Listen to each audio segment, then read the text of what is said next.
Tech Trends Podcast, where we discuss the latest manufacturing technology, research, and news. Today's episode is sponsored by Modern Machine Shop Made in the USA podcast. I am Ramia Lloyd, and I'm here with... I'm Elissa Davis. Stephen Lamarca. Benjamin Moses. What's up, everyone? Hey! Ramia, I hear you're coming back from a trip. I hear you went to Japan. I did. I hear things. This is also really exciting because this is the first time we've all seen Ramia. It's been a long time. True. It's been a little bit. I'm officially Japanese. You've been indoctrinated. I've been by this? indoctrinated. I'm moving. I'll see you guys never again. Bye. Yeah, There was a see you song about later. that from the 80s. I think it was canceled. That sounds about right. Okay. It was so much fun. 8 days of probably entirely too much family time, but it was a good time. Sometimes you need that. Just being completely immersed in a city where you've never been and just living with the locals was probably my favorite part. Besides the food was amazing. The sushi, the ramen, the teppanyaki. Tell me about Takoyaki. Tell me about the 7-Eleven. Oh my gosh. If I could go into a 7-Eleven, I came home and there was a 7-Eleven like in one of the airports. It was like a convenience store and I was like, this is not the same. Like I'm bougie such a now. letdown. So how many days were you in Japan? 8 days. And out of those 8, how many did you eat at 7-Eleven? 7. And the 8th day, I couldn't do it because I was in the airport. But I tried. You wanted to. Every day there was something that I needed, either in a 7-Eleven, a Family Mart, I was in there, or Lawson's. Me and Lawson's are tight. Oh, like that's I can't say the word, onigiri? Onigiri. Onigiri, amazing. Rice, seafood, or seaweed. That's the triangle thing? Yeah, it's a little Yes. triangle Oh, with yeah. rice and there's seafood wrapped around it. And I got like tuna and mayo, salmon, freaking roe. I was like, this is my favorite thing. I never want to. What kind of roe? Like Masago? Salmon, yeah. Salmon roe. Is that Masago? Sure. I'm not sure. So, did you get in trouble for walking and eating at any point? We tried not to. I was trying to be the most respectful American in Japan. I'm sure they my would say parents were like trying to go. They were like, "We're gonna miss our train." I was like, "Another one will come. You're gonna sit here and eat your ice cream. We're not going anywhere. You put your trash in your bag and we shut up." The one thing you can rely on is that a train will The always train come. will show up. They are on Another one will time. come. Oh my gosh, they are packed though. Yes. And you won't. They will look at it and be like, "Oh, you know who can fit in here? Me and 17 other people."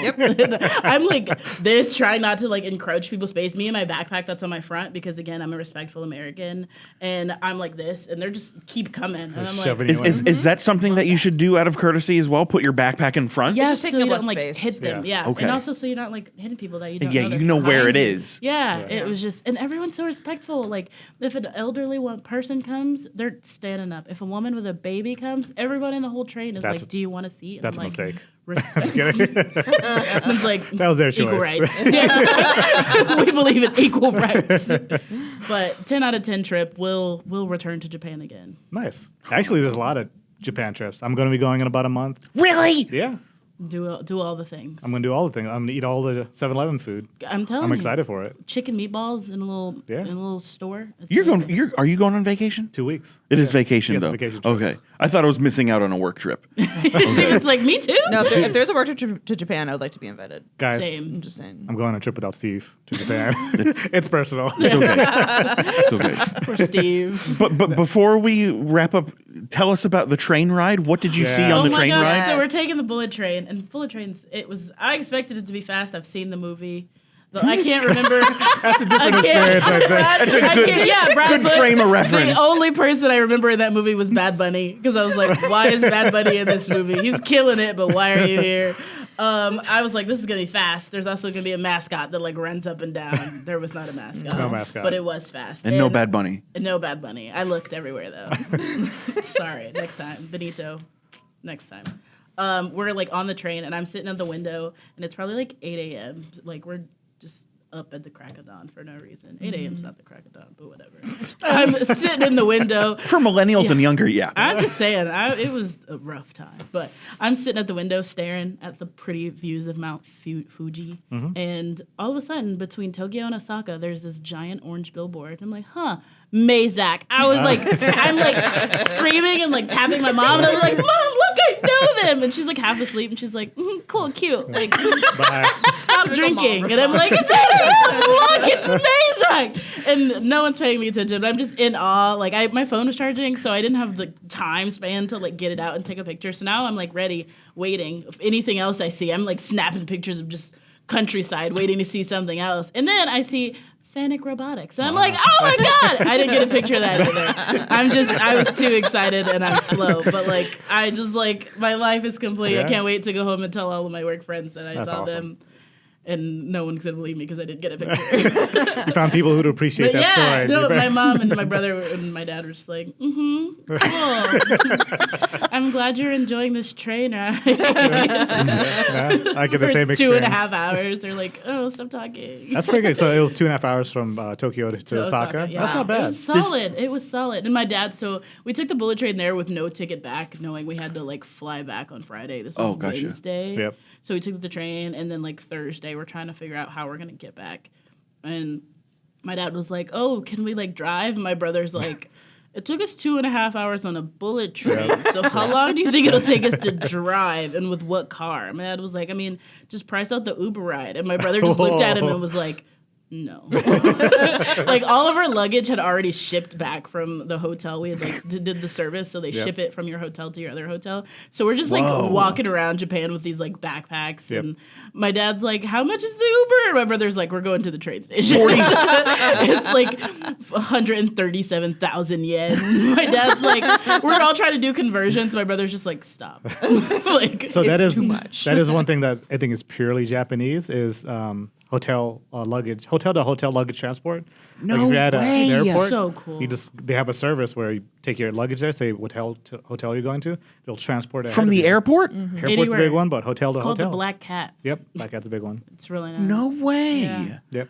So and that's one thing that's nice about it is you just send that. So getting to the train station is kind of difficult sometimes because stairs everywhere. Oh my God, so many stairs. And that's one thing I read about is like people, carrying their big I swear I lost 5 luggage. pounds. Like to the train station. I but you love just ship it. hearing all of this, but I can't help but also feel like I must be like the worst traveled person ever. I watch a lot of Like I YouTube love on this. learning all of Yeah, this stuff, same.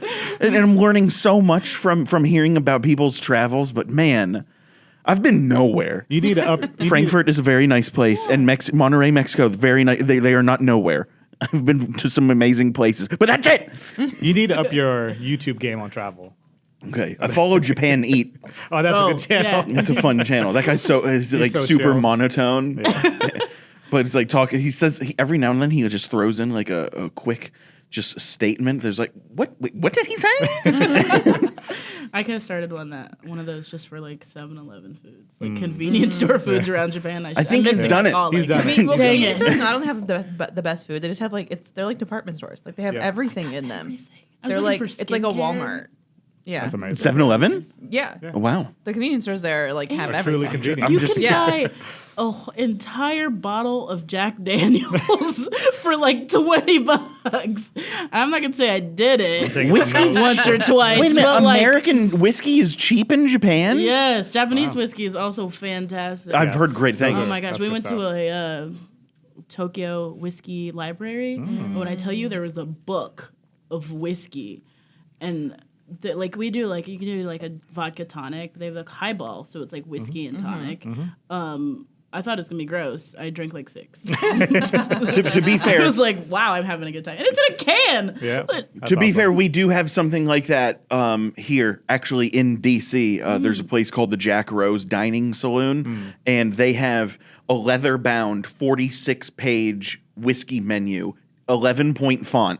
Oh, And they like every wall is covered in whiskey, like up to their 20-foot ceiling, and they have the little ladder that like that's just fun. Oh, wheels that's kinda around. cool, yeah. Really good place to go if you're ever in DC. You gotta All right. shout out to the Jack Rose. Ramia, Yes. how about today's sponsor? all right. Tune in for Modern Machine Shop's Made in the USA podcast to explore manufacturing issues faced by companies making an intentional choice to manufacture in the U.S. Featuring commentary from OEM leaders, Made in the USA blends its nearly century-long expertise with a unique audio storytelling experience to shine a spotlight on the past, present, and future of American manufacturing. Find Made in the USA on Apple Podcasts, Spotify, and all major podcast platforms. Follow Modern Machine Shop on Twitter, Facebook, and LinkedIn. Thanks, Ramia. Anytime. Steven, test Yes. beds moving. We have some test bed updates. So we know that the robot moves, and we know how to use the Pocket NC CNC machine ish. But we finally got $150 later.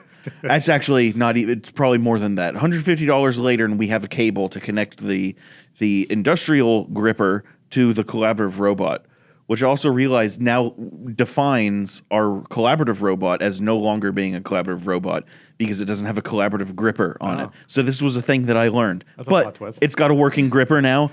It took us a minute to figure out how to actually work it. God bless Chloe for doing that. But the next step is actually programming a motion and something that's repeatable and to open and close the Pocket NC. That'll be the first step. But we're no longer in like a hold of waiting for new hardware. All the hardware that we need is here, with exception to some custom fabbed soft jaws for the gripper, which Kyle Saleeby at Georgia Tech will happily provide for us once we provide him with a design. So everything's on us now.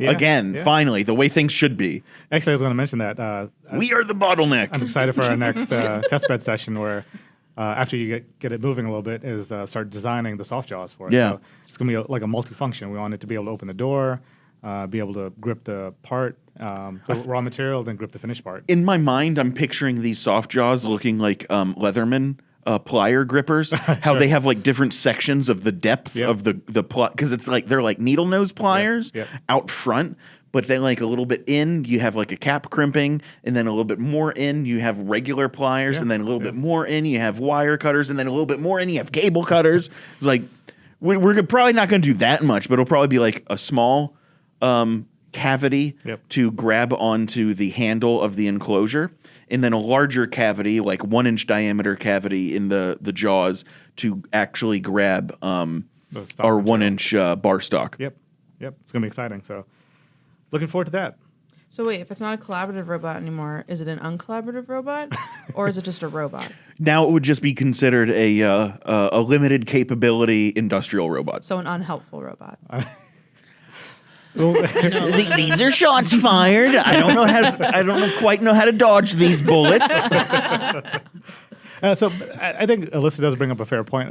The reclassification in terms of like a risk assessment for a robot. I mean, that is a common problem where you thought everything's going to be collaborative, but the common discussion we had is if you give a collaborative robot a knife, it's clearly not helpful. To your point, it's going to be deadly. And now that we've actually got our gripper working, which is not a collaborative gripper, therefore that cascades to the entire arm not being collaborative. Right. So it's interesting. I mean, even if you have a collaborative gripper, if it's holding a gun, it's not a collaborative gun. Who's in charge if it has a gun? It's an aggressive robot then. It shouldn't be me. So I Truly think American. our next series of articles is going to be heavy government related. I've got one from the Manufacturing Institutes. Do you guys know what the Manufacturing USA Institutes are? C.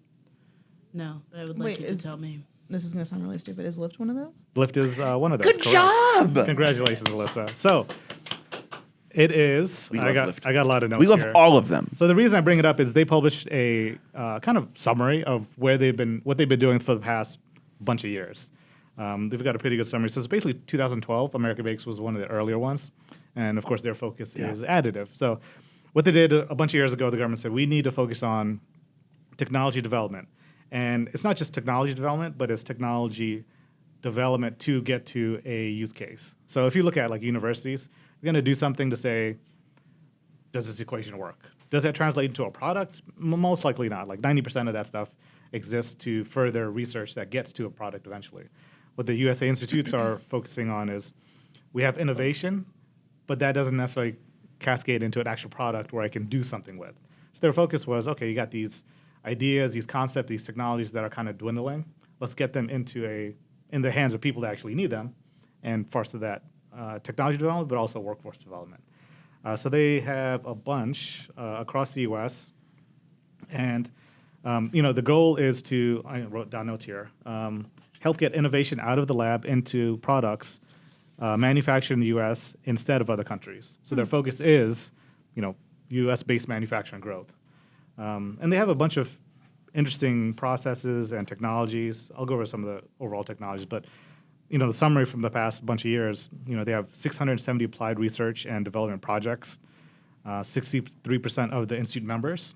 So you have to be a member of one of the institutes, are manufacturers. So this is not just our members, so not just OEM creators, but companies that are looking to produce finished goods. And then a ton of investment into workforce development itself. So there's been a 25% increase in workforce development spending from past years. Also, to give you a sense of like the areas that you mentioned, Lyft. They're one of the many. They're based out of Detroit. So not only geographically placed with some design, but also design around the institutes themselves. And there's going to be overlap, of course. So Lyft could do stuff on additive, right? Whatever America makes focus on. But Lyft, to be honest, they're focusing is on lightweight. Making and finished product lightweight. But realistically, their focus is on advanced materials. Right. If they can focus on the materials, make things lighter. There's one on integrated photonics, sustainability manufacturing, advanced composites down in Detroit, or up in Detroit. One of the newer ones is cyber security manufacturing. And they're based out of Texas. America Makes is out of Ohio. Although if you notice, most of them are around the perimeter of the U.S. I think with manufacturing growth in like Wisconsin, Minnesota, we're going to see a shift of manufacturing places, centers of excellence towards kind of this empty area in the U.S. So a kind of interesting summary. It's pretty long. It's like a couple. It was super long. It was long. I didn't even feel like cutting and pasting all that in a chat GPT. Thankfully, Kathy Ma gave us a nice summary too. But it is useful to kind of eyeball this to see where they're focused and then see if you're interested in being part of that focus group. So if you're a manufacturer that's doing stuff on automotive, aerospace, defense, most likely they're doing something with Lyft to reduce weight. Why not be part of that membership to see if you can be part of the project development? And what they'll do is often they'll set up project calls. So they'll have a specific problem that they're aware of, either from the government or from industry. Set up a project call and see who wants to be partners or who can develop a team to solve that problem. Or they're willing to take projects too. So if you have a specific problem, just go to them and see if they're willing to help support development of finding a solution. So I thought it was kind of interesting. Good summary. Steven? Yes, sir. I hear you don't like things about NASA superalloys. All right. I like NASA. I like space. Sure. Degree in physics. Might be bachelor's, but still. It's a degree in physics. I like space. Even though, a long time ago, NASA thought that of mechanical watches, self-winding ones wouldn't be effective in space because there's no gravity, when in fact what winds a mechanical watch is not so much gravity but inertia. It's okay. They don't have a good grasp of physics, apparently. They screw up units all the time. But I promise I like NASA. They published an article, and when NASA publishes something, people listen because they are somewhat accredited. NASA published an article recently in this isn't verbatim, but the title is something along the lines of NASA's new super alloy is 3D printable and will make the American economy better. And statement. it's like it's a big. super bold Big statement. claim. And my immediate I broke that title down into two things that bother me. The easy low-hanging fruit is the end of that statement, the end of that title, which is make the economy better. And it's like, what is this like a MAGA hat? Or like it just sounds like a buzzword. Sure. It's just you're throwing things in to get people's attention. That's kind of weak.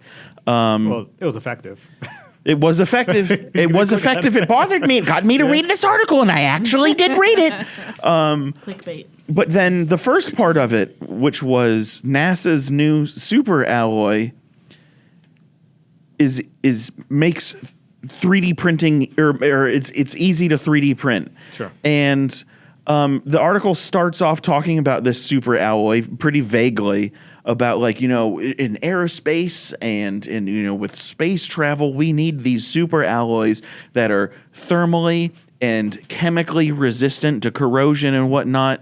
And it just so happens that this one is easier to 3D print than it is to machine conventionally. It's like you just described the 90-plus-year-old Inconel. You just described Inconel. That's literally every super alloy ever is easier to 3D print than it is to machine. Yeah. This is not even Inconel. This describes all nickel-based alloys. Right. Nickel is the perfect canvas, the perfect backbone of any alloy that you are looking to 3D print. So it's like, this doesn't sound new. This just sounds new to you. And if this is new to you and not new to me, this is a problem because I'm not even I'm not all knowing. But what talked me off the ledge, the good part and the meat of the article was NASA has contracted, licensed this new alloy to 4 private companies that will research this alloy to see if it's actually as all that NASA thinks it's cracked up to be, which again, I am betting it won't be because we have Inconel and nickel-based alloys. But 2 of those companies really stood out to me. I forget the one, but the one that really stood out to me was Elementum 3D, which they are our boys. They are our people, rather. And they're really tight, and they know a thing or two about material science. And I'm really excited to hear what these 4 licensees have to say about this new super alloy, and if it's actually new or anything special or anywhere near as good, if not better, than a nickel-based alloy. So the article is about how they're going to be proving the title that they put on the article. Yeah, Oh, snap. we haven't proved it. It's So I do like. There's 2 concepts that I got from this conversation. One is I am concerned about like prior knowledge of manufacturing in general. Like to your point, Steve. I mean, we have a long history of other things that have existed for a while. Why is this better than all the other solutions? To your point, Elissa, it's a statement that NASA did this thing, and now they're going to hire these other companies to kind of. And I didn't even call out the fact that they threw in additive and 3D printing as buzzwords specifically to generate traffic to this article. It's obviously a clickbait title. Yeah. They have a good marketing department, it seems like, so that's probably what it is. Well, they should focus less on marketing and more on rockets So I am. and hypersonic travel. If I learned anything from like The Right Stuff and all these movies about when the space program became a thing originally, it's that good PR is what it all comes down to. Also, Yeah. one thing that we do forget about is NASA will license out everything that they have. So Yeah. in terms of like, That's okay. Nothing wrong with that. not duplicating other people's work, it is, I think, very useful to, I think Russ called it, understand prior art or previous history of, what already exists. What do we not need to duplicate again? Right. So, I mean, searching NASA's technical resource guide is actually fairly straightforward, and I definitely recommend. If anyone's interested in like material science or just understanding like what did NASA do, just search their technical repository. Okay, the 4 companies, Elementum 3D, we know they're tight. I am really going to be listening to what they have to say. Runner up, Carpenter Technology. They're huge, and especially in powder metals. And powder metals is 3D printing. Used to be just knife steels were powdered metal, but then additive came along and be like, we can use powder metal for more than just knives. Lind Advanced Material Technologies and Powder Alloy Corporation of Loveland, Ohio. Nice. That's a group. Yeah. Thanks, Steve. Elissa, tell me more about NASA. Yeah, so a different... Say something nice. I mean... Balance. I mean, I don't know if it's nice, but it's kind of more of, I think, a broader discussion. I mean, obviously, a lot of the articles I feel like I've brought recently have been about AI, but, what it is what it is. But NASA appointed a new chief AI officer. Okay. So it is their former chief data officer, which his name is David Salgovnini. And so this is fulfilling a requirement that was laid out by the White House and laid out also in President Biden's executive order on AI. Okay. So they need someone who's kind of in charge and like manning the ship on guiding AI.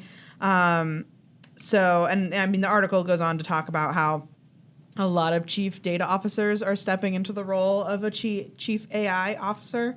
Because, I mean, AI is going to be around for a while, but part of me is like, are we really going to build an entire position around Just for it? that, And then yeah. like, that's their only like chief data. I feel like it makes more sense to call it a chief data officer and have AI be part of that Yeah. than to just call it a chief AI officer, because that narrows the scope so much. Yeah, I definitely agree with that kind of architecture of roles and responsibility. I feel like AI is part of like data, understanding data sets, and having, because one thing we do talk, what's kind of missing in the conversation, like the pipeline of data required to support a decent algorithm. It is kind of interesting, but at the same time, I think you hit on a point earlier, right? I think some of this is just positioning, just kind of marketing, right? They want to show there's so much effort into artificial intelligence, and how they can, one way they can demonstrate that at the leadership level, say, we got a guy for that. And That's true.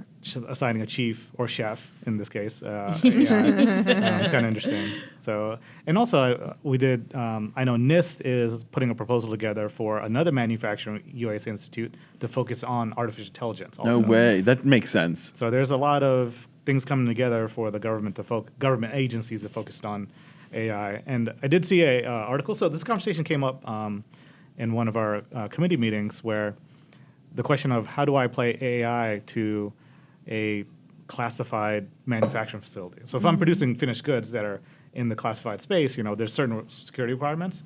Like air gap is a pretty big common technique, right? So, but how do I apply a tool that requires the entire internet in an air gap situation? Right. So Microsoft just released potential ideas on air gap solutions for. Yeah, they've got they're working on an air gapped. I called it in the tech report Spook GPT, but an air gapped AI for security intelligence. And I'm like, I feel like you're programming with using the most advanced technology in AI. You're programming an artificial Luddite because it's not going to have connection to the internet. It's not going to be able to learn anything new. No. But Unless it's spoon fed the new stuff. That's the. But I guess that's the intention. That's the intention, right? Is to filter out potential risk factors. So that's interesting. So one question to you: do you think that person feels like that's a promotion? No, I'm going to say no, just because it's still like a chief something officer. It's a lateral move. Lateral move, sure. And personally, like I said, I think data is a little more all-encompassing than AI, so I would feel a little bit like it's a demotion. You think so? I feel like the role probably But this didn't is change, NASA, just the and title. NASA's super academic, and the more specialized you are in academia, the higher up you are. Yeah, but like AI is. Part of me worries that AI is not going anywhere, and I know that. But is it just it's in its fad phase right now? Definitely is. yeah. That's It what I'm definitely saying. It's is. just a buzzword. And so being like chief AI officer is like Like, someone good luck. being like Let's see what you do. I mean, it's like someone being like chief MySpace officer back in like 2007, right? Oh, yeah. What's that mean now? MySpace was a Nothing. big thing. That's a callback. And MySpace is gone. So, like It'll that's be in my heart forever, though. Yeah. Who was the guy that we were all friends with? Tom. Tom. Tom from MySpace. So, Rip. yeah. Pour some out for Tom. I think it's a lateral move, and I'm sure that they see it that way.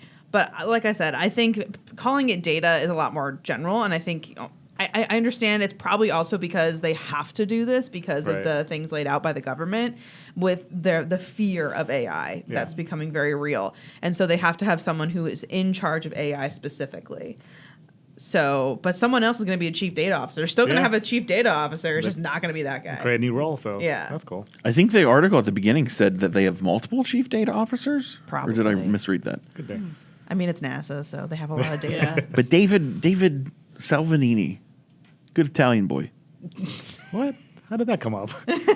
That's his name. Oh, the chief. Yeah. Yeah, chief Oh, gotcha. AI officer. But his It's mom's like a proud. mouthful though. That's so many vowels in a row. Chief So- AI officer. Oh, I thought you were talking about the Italian name. I was like, I don't think he can help it. Well, it's better than chief artificial intelligence officer. Yeah, I guess it's hard to say. Chief data officer is easier to say. Ramia, where can they find more info about us? amtonline.org/resources. Like, share, subscribe. Bye, everyone. Bing bong. Resources.